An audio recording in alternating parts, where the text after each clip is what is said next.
Hello, Brains. Hi, Brains. What? Hi. Hi. What is this hi? I don't know. Hello, Brains. Sorry. How long have you known me? A long time. I'm How new. many of my videos have you watched? Yes. It's my first day. I'm dating him. This episode is sponsored by CoPilot. I'll talk about that later in this video. Do that again. 1, 2, 3. Hello, Brains. Yay. I did it right this time. This is a special episode that I'm doing talking about my relationship with this man right here. Do you want to introduce yourself really quick? I'm Rafael Bocamazzo, better known online as Dr. B for long Italian name reasons. I'm a clinical psychologist in Washington State. I'm the clinical director at the oldest mental health nonprofit to serve the video game industry, Take This. The joke is I'm around. I'm professionally around. I do a lot of weird stuff. So we did a video a couple of years ago about relationship accommodations, which is a coin that he termed as a psychologist who is also neurodivergent, autistic, and now officially diagnosed with ADHD as well. AuDHD, gotta love it.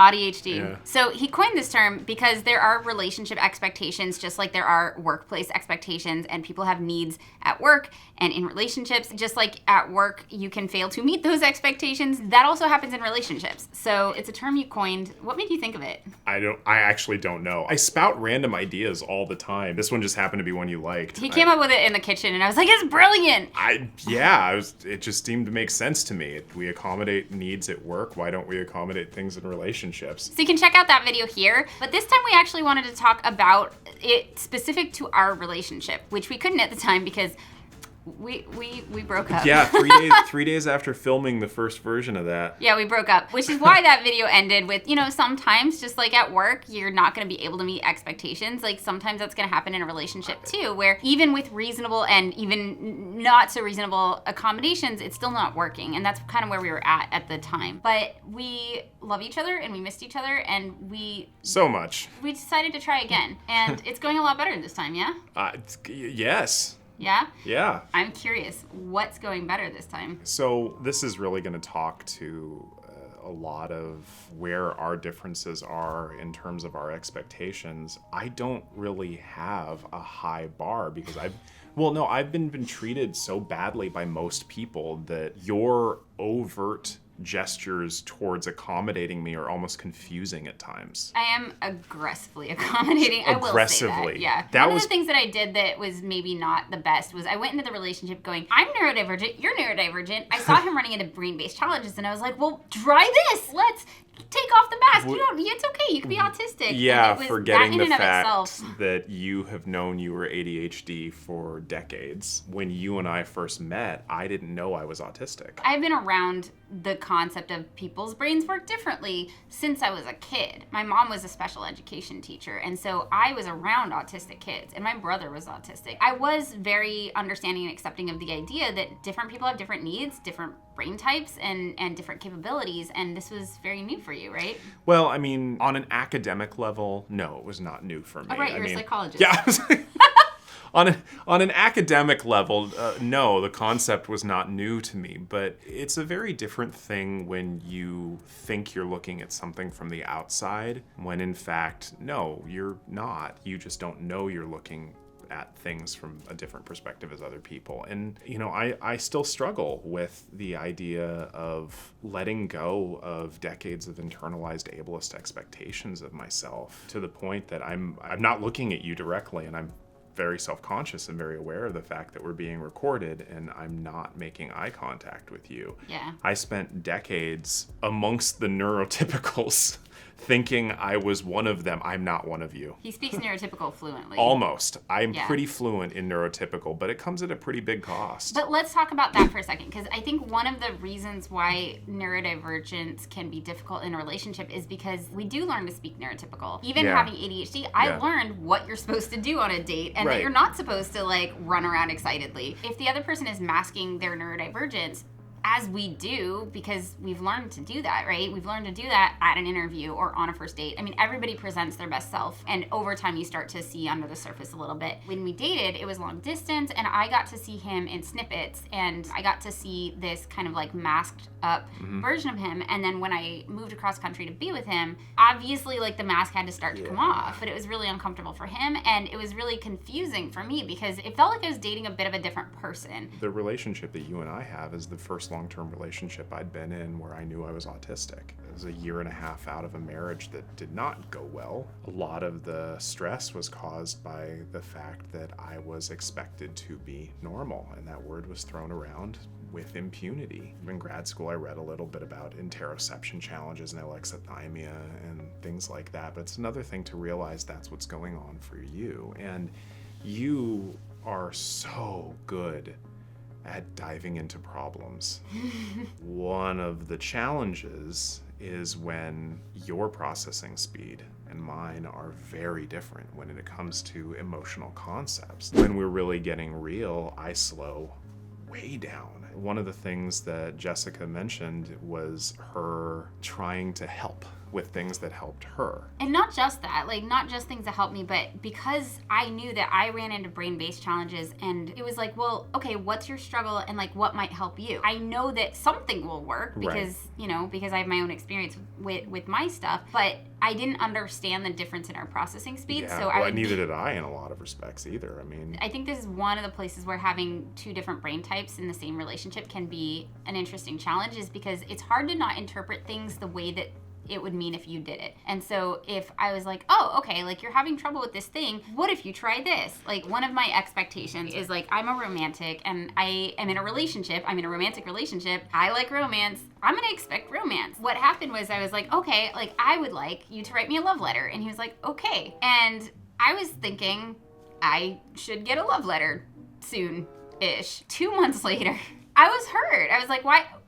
I told you, like, I did my part. My point in that isn't to make you feel bad. It's to point out that sometimes, even in my attempts to, like, give him what he needed to be able to meet those needs, which is, like, be specific. Even then, there's still maybe a skill gap or an expectation gap of, like, I was expecting it to take a couple weeks and he was maybe expecting something else. I did not know what the expectations were, other than it get done eventually. There was no time frame set. That's fair. I didn't give him a time frame. And also it's hard for me to tap into feelings like that on demand. When I wrote something, it wasn't what you expected.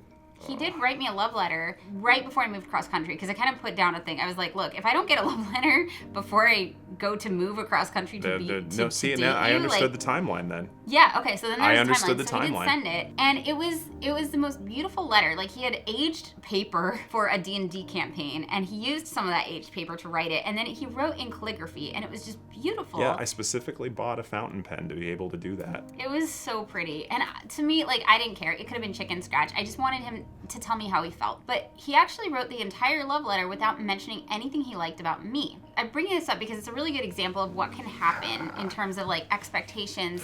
Even if we feel like we're being really clear about our expectations, there's still sometimes unspoken expectations. I've discovered through the course of us being together for so long that I have a really curvilinear relationship with being a good partner. And this is one of my strengths. I'm good at pattern recognition. I'm good at mimicry. I'm good at emulating things. And when you have a first date or you have periodic encounters, I know those scripts. I know those roles. But when you put me in situations where I'm expected to have a novel, authentic response in real time that is not only authentic to me, but meets the needs of someone else, that's where I start to flounder. Thankfully, we've been together long enough at this point.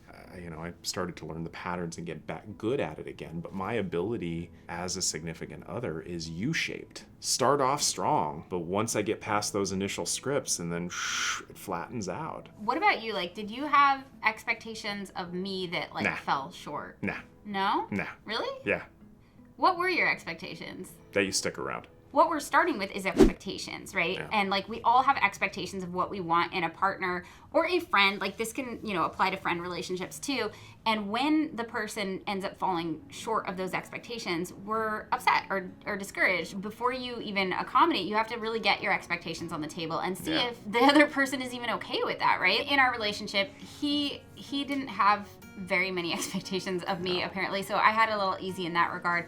My expectations were unrealistically high for any human, but certainly for one who has, significant cognitive challenges. A lot of the reasons you came in with such high expectations and a lot of the reasons I have such low expectations are for the same reason. Both of us have in the past, in various relationships, as a lot of people have, a lot of ADHD and autistic folks have been treated badly. One of the most important tools I use to accommodate my ADHD is CoPilot. Working out regularly helps my brain work better, but there are a lot of barriers to doing that. CoPilot takes away a lot of them. You don't have to plan your workout or even choose which workout to do because your fitness coach does that for you based on your personal goals and how long you want to work out. You don't have to go to the gym because the workout is designed around the equipment you already have, even if that's none. I've got some equipment at home, but I've also done a lot of body weight only workouts when I'm traveling. You don't even have to remember to work out. My fitness coach messages me to check in when I forget, which is great for those of us who everything is kind of out of sight, out of mind. I've been working out at least twice a week consistently since I started using CoPilot, which is kind of a big deal considering all the stuff I had going on last year. My goal was to do 3 times a week, and I thought what was getting in my way was just that I was really busy. But over time, because I was consistently working out with the same coach and consistently able to get 2 workouts in, but not 3, I realized there was another barrier. 2 days after is when I'm the most sore, so I don't feel like working out. I realized I could just start the workout. I didn't have to get through the whole thing and give my coach feedback if the workout was too much for me when I'm already sore. But I was able to do the whole thing, and I actually felt better after the workout than I usually do if I skip it. We'll see if I can keep it up, but I was able to share that feedback with my coach, and it's really nice knowing that I don't have to fit myself to my workouts. She can tailor my workouts to me. If you'd like to try CoPilot, click my CoPilot link, go.mycopilot.com/how-2-ADHD to get a free trial with your own expert fitness and health coach. And now, back to the video. You and I reacted very differently. Yeah, it was like, I will not be treated like that again. I deserve better. And I, metaphorically, I was like, don't kick me.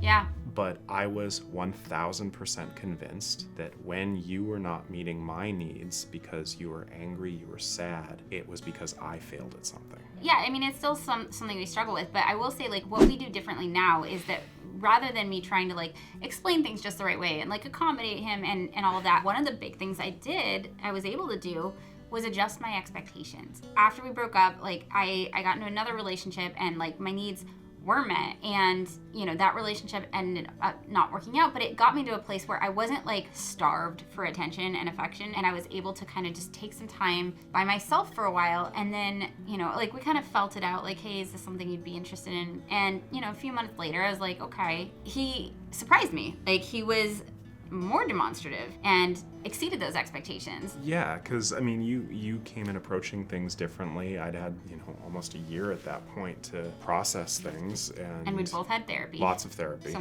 much therapy. The way you approach things made it safer.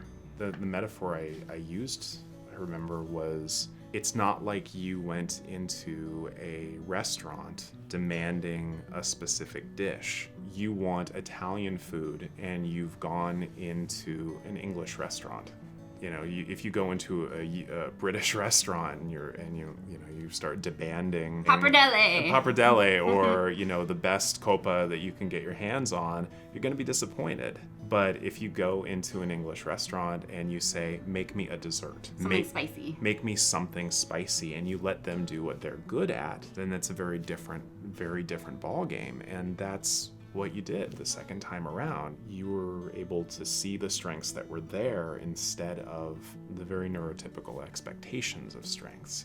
Yeah. And it made it safer to try. He expects more now than, like, be kind, don't kick me, don't leave. You're learning to expect a little bit more. Slowly starting to, yeah, but it's hard because I feel guilty asking for anything because I'm not supposed to need anything. Who told you that? Like, why did you? I lost track. Well, I mean, first of all, I grew up Catholic, and that's a thing unto itself. So everything's already all your fault. God, yeah, no. I mean, I was taught to do penance for things I hadn't even done yet. I'm not joking. But in addition to that, I'm a big guy, and if I let my autism just kind of go unmasked, I'm direct, I'm loud, I'm brash, and it's fun on a stage, but interpersonally, it can be off-putting to people, and it has been at many times in my life. So let's talk about what expectations we have now and what needs we have that we do want the other person to meet, and the ways in which those are accommodated.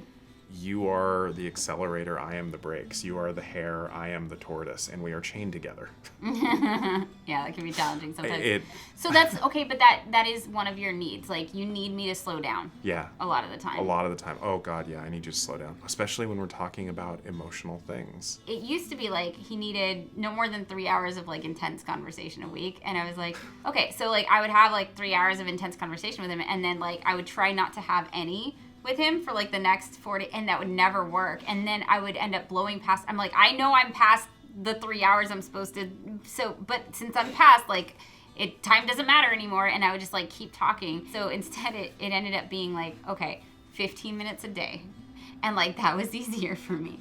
What are some things that you feel like I expect of you that like I end up accommodating you? Recognizing when I tell you you didn't say something overtly. Oh, yeah. Yeah, no, you've gotten so good at when you ask me, are you going to do X? And I'm like, yes, I am going to do X. And then you recognize the way I said it, and you're like, I didn't give you a time frame, did you? And I just say, no, you did not. And that, or if you did give me a time frame and we're only 2 days into that 14-day time frame, you're like, I gave you 2 weeks, didn't I? I'm like, yes, you gave me 2 weeks to do it, and we're only on day 2, even though it feels like day 85 to you. It does. It does feel like this is so long and forever taking. But yeah, the you and I experience time so differently. We do. Another way that you accommodate my ADHD, right? Okay, so he likes to wind down watching TV, and he often wants to watch like Star Trek or something that's a little bit longer and a little bit more brain heavy. Like it's not mindless entertainment. Like there's a lot of star dates and character names and like new species that we've never heard of. It's at night when my meds have worn off. And so one of the things that he does for me to accommodate like me being able to watch these things that he wants to watch with him is he will rewind it, or he'll even do a recap. So it wasn't engaging enough for my brain to pay attention to it, and so he'll do it in a really fun, engaging way. When my meds have worn off, and I'm also really hypersensitive to noises, really I've just about everything, sleep is a challenge for me, because I can't filter anything out. You have restless leg syndrome. Mm-hmm. Yay. One of the things I did was I trained my service dog to bring me my meds for my restless legs so that he can sleep. But if I forget to do that, I go sleep on the couch. Because, like, if my legs are restless, I'm not going to sleep well in my bed because I'm super aware of the fact that every single movement is going to affect him. I do not sleep until she does. That anxiety of, like, he's on edge and he's going to be not okay if I'm moving too much makes it harder. That anxiety actually makes my restless legs worse. Even now, I'm feeling self-conscious hearing it. And I'm like, God, I sound like a jerk. Comment below if he is not a jerk, and it is completely reasonable to expect basic needs to get met in a relationship. I know you're uncomfortable with it, but it's important. And I think because he's uncomfortable with it, and also because of the alexithymia, one of the things that I've realized is, and this is an accommodation that I do to get your needs met, is I remember that it's not that he doesn't have boundaries and needs, it's that he often doesn't or can't express them in the moment. For a long time, I was like, okay, well, you're not letting me know, like, when you're at your limit. You're not letting me know when you're at your limit. And that's what I ended up realizing. He can't always tell when he's at his limit, but he does tell me afterward. He's like, hey, like, that was really hard for me, or, you know, I was way past my limits, or that was overwhelming, or, you know, in general, I can only handle 3 hours of conversation. And so he doesn't let me know in the moment, but he does let me know. And so I started to look out for that, where I'm just like, okay, he's not able to communicate his needs in the moment, but he still obviously has them. He's human, and we all do. In terms of my other needs, though, one of the things that, again, at the beginning of our relationship when we started dating again, I did not expect him to be able to meet my needs from like a physical touch perspective, because that's my number one love language. I love touch. One of the things that I learned to ask him was, instead of asking for a hug, saying, hey, can you give me touch in a way that feels comfortable to you? And that, I think, God, that was a godsend. And because of that, because he now knows he can give me touch in whatever way it works for him, I get a lot more touch. You took away the, and this is not you, this is so many other relationships. It was do it right or you failed. So many folks who grow up being told you're doing it wrong get so socialized to look for doing it right or doing it wrong. And you gave me, by saying it, do it the way you can, you give me no way to fail. Oh, yeah. Which made it easier to try. Mm-hmm. half of being in a relationship that's successful with somebody who's neurodivergent, whether it's a friendship, whether it's a romantic relationship, whether it's a parent-child dynamic, like, hey, do this thing that I need or I expect of you in a way that works for you. And the other half is asking them, how are you going to remember to do it?